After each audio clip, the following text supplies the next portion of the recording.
Коментар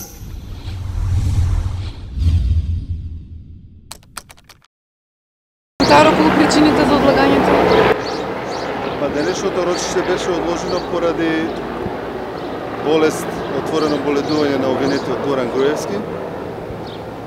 Меѓутоа, ние како јавно обвинителство, тоа го истакнавме и во судница, дека од досегашното однесување на конкретно и на обвинетиот Горан Груевски и на останати осомничени, обвинети, сведоци во Управата за безбедност и контраразузнавање, а имајќи ги предвид и сознанијата дека и после отвореното боледување бил присутен во кругот на МВР, го известивме судот дека ќе побараме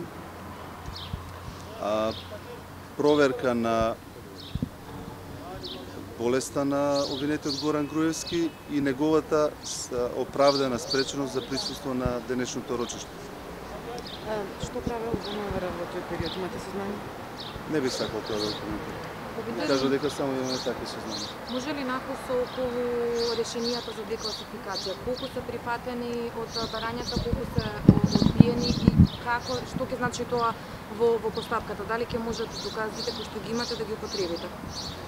Да, од страна на министерот за внатрешни работи извршена е декласификација на поголем број од доказите кои што беа доставени од страна на ова јавно обвинителство. Меѓутоа не е извршена декласификација само на деловодниците во кои што се запишани и евидентирани тие докази кои што содржат класифицирани информации. Меѓутоа сметам дека и од произнесувањето на судијата дека тоа нема да биде пречка за отпочнување на главната расправа.